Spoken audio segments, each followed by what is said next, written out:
अस्सलामुअलैकुम student. Last video में हमने डिस्कस किया था एक्सपोजिटरी ऐसे, और इस वीडियो में हम डिस्कस करने जा रहे हैं आर्गुमेंटेटिव ऐसे। मैंने ऑलरेडी एक वीडियो बनाई थी जिसमें मैंने आपको ऐसे की 3 टाइप्स बताई थी। अब उनको आगे हम लेके चल रहे हैं। आपका एक्सपोजिटरी प्रीवियस वीडियो में ऑलरेडी डिस्कस हो चुका है, इसमें आर्गुमेंटेटिव करेंगे। तो आर्गुमेंटेटिव में स्टूडेंट आपने 3 चीज़ का ख्याल रखना है, थीसिस, एंटीथीसिस, सिंथेसिस। ये लिख के रख लें और इनको नहीं भूलना। अब जो हमारा अब दूसरा प्रीवियस ऐसे था एक्सपोजिटरी, उसमें क्या चीज़ें हमने याद रखी थी, काजेज, इफेक्ट, रेमेडीज। इसमें क्या याद रखना है, थीसिस, एंटीथीसिस, सिंथेसिस। बस ये लिख लें और आइए करते हैं स्टोरी से अंडरस्टैंड करते हैं कि ये एक्चुअली में आर्गुमेंटेटिव ऐसे है क्या। तो स्टूडेंट, एक्सपोजिटरी ऐसे में काजेज, इफेक्ट, रेमेडीज में आपने देखा था कि एक जज था जो सिर्फ फैक्ट सुनता था और सोल्यूशन देता था।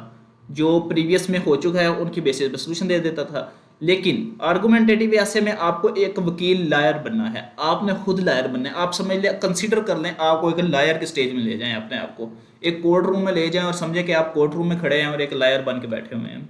अच्छा, आपका काम, थीसिस का क्या काम है, आपका केस, थीसिस है आपका केस। आपको एक साइड लेनी है और उस साइड को प्रूव करना है। ये आपका मेन आर्गुमेंट है। कोई भी आपने आर्गुमेंट एक भी ले लिया ना, कोई चीज़ उठा लें, आपने वो प्रूव करनी है कि ये राइट है, राइट है, राइट है। वो लोग आपको अपोज भी करेंगे लेकिन आपने उसको प्रूव करना है। यही आर्गुमेंटेटिव ऐसे है। जो उसने एग्जामिनर ने आपको स्टेटमेंट दे दी, आपने उसको कहा कि ये राइट है या रॉन्ग है। अब आपने उसको प्रूव करना है, वो आप जैसे मर्जी करें। तो एंटीथेसिस में आपने दूसरी चीज़ आती है एंटीथेसिस। ये होता है opposite to the case. Case में आपने एक स्टांस ले लिया, उसका ओपोजिट कैसे है। ये वो ओपोजिट पार्टी है जो जिसके आर्गुमेंट को आपको एक्नॉलेज तो आपने करना है, लेकिन उसको गलत भी प्रूव करना है। वो कैसे करेंगे इंशाल्लाह आगे वीडियो में। आगे तीसरे नंबर पे सिंथेसिस आती है। आखिर में आपको सारे आर्गुमेंट जोड़कर आपने फाइनल फैसला सोल्यूशन देना है। आपने सारे आर्गुमेंट आपने कलेक्ट कर लेने हैं जो उसने थीसिस आपने दिए थे, जो एंटीथीसिस उसके अपोज थे, और अपना सोल्यूशन देना है जो कि थीसिस जिसमें जिताना है। आपने एंटीथीसिस को नहीं जिता देना। ये नहीं कि आपने कोई केस लड़ रहे हैं और केस में आपने अपने आप को हरा देना, अगले को कह देना तुम जीत गए हो, ये केस तुम्हारा है। आपने हमेशा अपने आप को जितवाना है। जितवाने के लिए आपके पास जितने आर्गुमेंट है वो आपने पेपर के अंदर पुट करने हैं। तो आइए देखते हैं कि ये TAS, थीसिस, एंटीथीसिस, सिंथेसिस, ये मेथड है क्या। आर्गुमेंटेटिव ऐसे का फाउंडेशन इन 3 पिलर पर ही होता है, थीसिस, एंटीथीसिस, सिंथेसिस।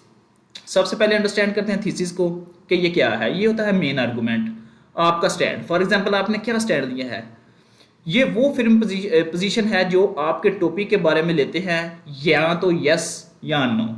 आपने अगर यस ले लिया तो एंड तक यस चलेगा। अगर आपने नो पिक कर लिया है तो सारे आर्गुमेंट आपके उसके रिलेटेड हो गए। आपको पूरी ऐसे इसी पोजीशन को प्रूव करनी है। ओके, बॉडी में कहाँ, इंट्रोडक्शन, थीसिस स्टेटमेंट और बॉडी पार्ट 1, इसमें आप अपने स्टैंड का फेवर में 6-7 आर्गुमेंट देते हैं। फॉर एग्जांपल आपने अपना थीसिस लिया ना, इसके अगेंस्ट आपने 6-7 हेडिंग या 6-7 आउटलाइन में अपने पॉइंट दिखने हैं। आगे जाके जब आप बॉडी पैराग्राफ लिखेंगे उनको जाके अपने प्रूव करना है। Example, the word is a global village thesis. इसकी ग्लोबल विलेज है वर्ड, हमने थीसिस कह दिया यस।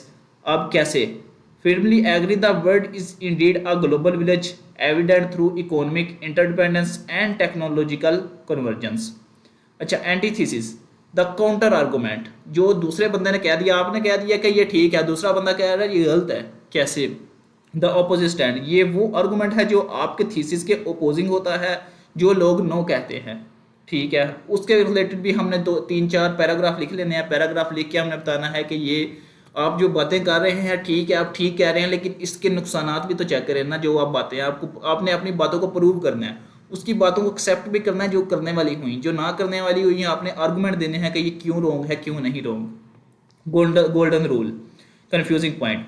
एंटीथीसिस लिखने का मकसद उसको रिजेक्ट करना होता है, इसलिए एंटीथीसिस का हर पॉइंट के साथ ही उसकी रिफ्यूटेशन, उसको गलत साबित करने लिखना ज़रूरी है। उसको आपने लिख के बताना है कि ये चीज़ गलत है, गलत है, गलत है।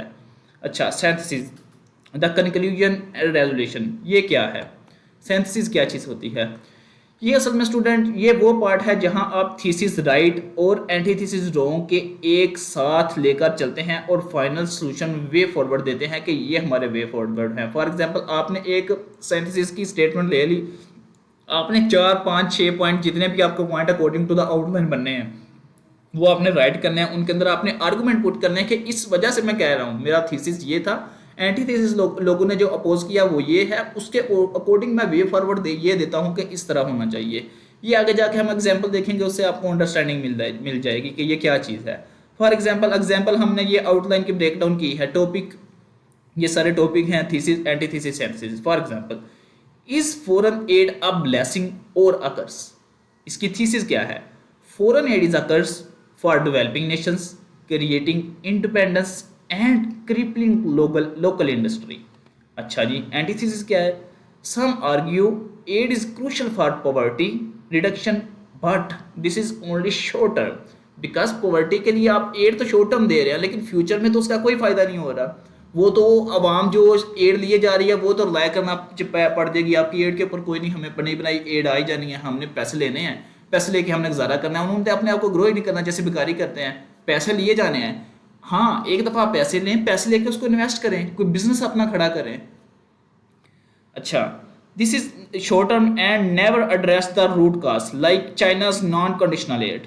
Senses the path forward is self reliance a curse का solution supporting by strong domestic policy and trade not aid. Strong अपने डोमेस्टिक पॉलिसी बनाएं, उससे अपने नेशन को स्ट्रॉन्ग करें, एड के साथ नेशन कोई भी स्ट्रॉन्ग नहीं हो रहा आपका। उसके अलावा डेमोक्रेसी का एक हमने पॉइंट लिया, उसका थीसिस लिया, एंटीथेसिस लिया और सिंथेसिस लिया, ये सारे प्रूफ किए। उसके अलावा should military spending be prioritise over social spending? क्या मिलिट्री स्पेंडिंग को प्रायोरिटाइज करना चाहिए सोशल स्पेंडिंग के ऊपर? अगर आपने कोई थीसिस यस ली है, आपने यस के अगेंस्ट पॉइंट लिखने हैं, अगर आपने नो लिया है, नो के अगेंस्ट पॉइंट लिखे। एंटीथेसिस में उनको रॉन्ग जो है, ये जो आपके राइट है या रॉन्ग है उनको लिखें, और सिंथेसिस में आप अपने सोल्यूशन दें, जो आपका स्टेटमेंट थी थीसिस की उसको जाकर सिंथेसिस में कवर करें कि इन चीज़ों को हमने ऐसे लेके चलना है। उसके अलावा एक और ऐसे कि हमने ब्रेक डाउन किया, failure is the pillar of success. आप एग्री करते हैं या नहीं करते, क्योंकि एग्जामिनर ने तो आपको पॉइंट दे दिया है, अब ये आपके ऊपर है, आपने इससे एग्री करना है या इसको रिजेक्ट करना है। Is social media a tool of democracy और डिक्टेटरशिप? सोशल मीडिया एक टूल है डेमोक्रेसी का या डिक्टेटरशिप का? अब आपके ऊपर है, आप इसको थीसिस भी ले सकते हैं, आप इसको यस भी कह सकते हैं, नो भी कह सकते हैं, ये आपके ऊपर डिपेंड करता है कि आपने इस चीज़ को कैसे लेके चलना है। द पेन इज, ये एक और आपके पास थीसिस, एंटीथीसिस और सिंथेसिस का पॉइंट मैंने दे दिया है स्टूडेंट। ये टोटल ऑलमोस्ट 6 पॉइंट्स आपको दिए हैं। 6 पॉइंट्स आपको एग्जाम्पल के साथ दिए हुए हैं ताकि आपकी सिर्फ बेसिक अंडरस्टैंडिंग बिल्ड करने के लिए कि एक्चुअली में आर्गूमेंटेटिव ऐसे का टॉपिक होता क्या है। अब आपका काम क्या है, आपने प्रीवियस जितने पेपर्स आए हैं उनके जितने आर्गूमेंटेटिव ऐसे हैं वो सारे उठा लेने हैं, उठा के राइट करें, राइट करके आप देखें कि आप उसको राइट कर रहे हैं, रॉन्ग कर रहे हैं। अगर राइट कह रहे हैं उसके अगेंस्ट पॉइंट ओपन करें, अगर रॉन्ग कह रहे हैं उसके अगेंस्ट पॉइंट कलेक्ट करें, और कलेक्ट करके उनके एंटीथेसिस करें, सिंथेसिस करें।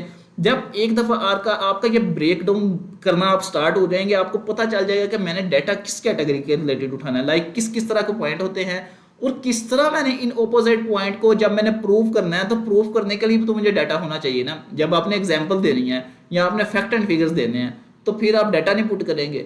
इससे आपको आइडिया हो जाएगा किस तरह का डाटा आपको चाहिए ताकि वो आप उसके अंदर उसको प्रूव या राइट या रॉन्ग प्रूव कर सकें। या सम टाइम ऐसा भी होता है कि आपके पास सिर्फ एक सिलेक्टिव सा डाटा होता है और उसी की बेस के ऊपर आप जो है ना उसको राइट या रॉन्ग, अगर आपके आर्गूमेंट बहुत अच्छे हैं तो आप प्रूव या राइट या रॉन्ग प्रूव कर सकते हैं, दैट्स नॉट एन इशू। अच्छा, इसकी अब एग्जाम्पल देखते हैं कि फाइनल स्टोरी के वकील साहब की जीत। आपने अगर वकील बन ही गए हैं तो आपने जीतना कैसे है। चलो वापस कोर्ट रूम में चलते हैं। आप हैं वकील शाहजेब, मैं तो शाहजेब वकील बन चुका हूं। अब आप जो भी आपका नेम है आप अपना नेम लें। आपने टॉपिक लिया जी, digital media has made the world a dangerous place. Okay, digital media ने जो वर्ल्ड को है ये डेंजर कर दिया है, ये बहुत ख़तरनाक बन गई है। हाउ?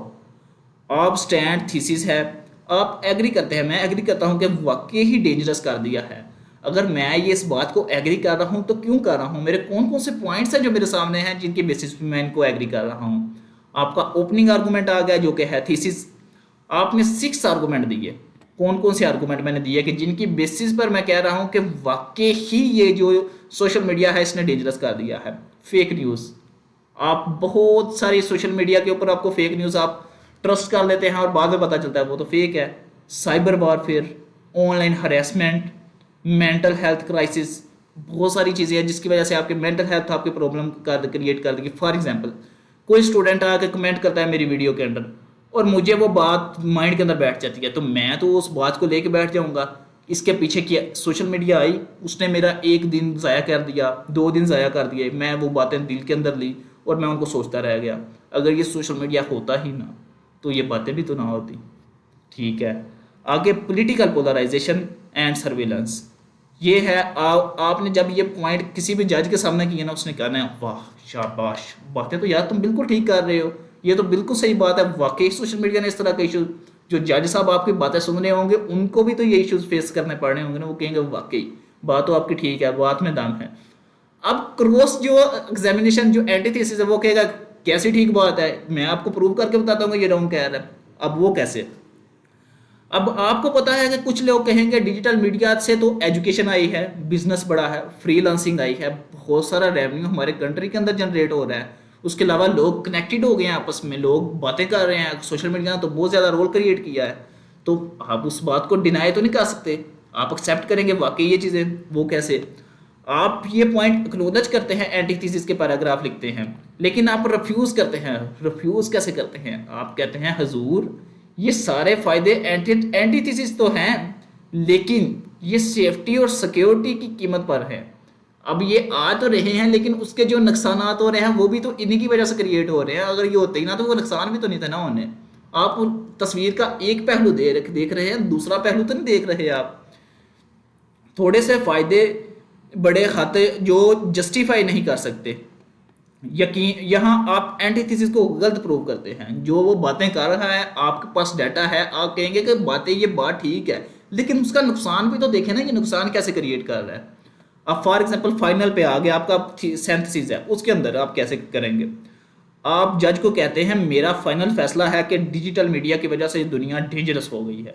मैं नहीं मानता कि इसके फायदे हैं या नहीं, मैं ये मानता हूँ कि डिजिटल मीडिया की वजह से दुनिया बहुत डेंजरस हो रही है और इन फ्यूचर लोगों को बड़े नुकसान का जो है ना हादसा जो फेस करना पड़ेगा। हाउ हो सकता है कि उनके बैंक अकाउंट सारे उड़ जाएं, सारे पैसे कोई चुरा कर ले जाए, किसी की सिक्योरिटी सारी उनकी जो लाइफ की जो सिक्योर चीज़ें हैं वो लोगों के सामने शो हो जाएंगी। किस वजह से, सोशल मीडिया की वजह से। तो बंदे एक सेकंड के अंदर अगले बंदे की सारी जिंदगी खराब हो गई।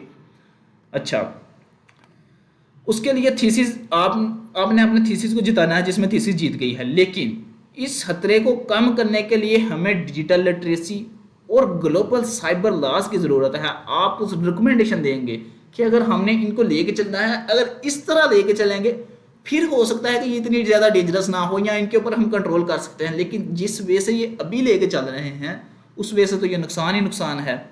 आप अपने थीसिस को फाइनल सोल्यूशन के दो सीमित कर दिया कि जो भी आपका फाइनल सोल्यूशन है ना वो आपने इसके अंदर सिंथेसिस के अंदर दे दिया। अब इस बात से स्टूडेंट कंक्लूजन क्या निकलता है, कंक्लूजन स्टूडेंट आर्गुमेंटेटिव ऐसे में आपका स्टैंड थीसिस एक बार डिसाइड हो गया तो वो शुरू से लेकर आखिर तक आपने वो शुरू में आपने सेलेक्ट कर लिया है कि वाकई ही डिजिटल मीडिया की वजह से जो प्लेस वर्ड है वो डेंजरस हो गया। अब एंड तक आपने प्रूफ उसको लाजमी करना है और एंटीथेसिस सिर्फ काटने के लिए यूज़ करना है। Best of luck. एंटीथेसिस सिर्फ आपने इसलिए यूज़ करना है कि फॉर एग्जांपल कोई अगर आपकी बातों को अपोज कर रहा है ना तो आपने उनको डिफेंड करना है। डिफेंडिंग के लिए आपके पास कौन कौन से आर्गूमेंट हैं स्टूडेंट। ये था आर्गूमेंटेटिव ऐसे जो कि 3 चीज़ों के ऊपर था। 3 पॉइंट्स इसके याद रख लें, 3 जो आपको पॉइंट्स पिछले ऐसे में पढ़ाए थे वो याद रख लें। अगर इसी तरह एक छोटे छोटे वे के साथ ब्रेक डाउन करके आप चीज़ों को लेके चलते रहे तो चीज़ें आपके लिए कुछ ज़्यादा ईजी होंगी। उम्मीद करता हूँ कि आपको आई होगी ये वीडियो पसंद। इंशाल्लाह नेक्स्ट वीडियो में हम अपना नेक्स्ट टॉपिक कवर करेंगे। Thank you so much. अल्लाह हाफिज़।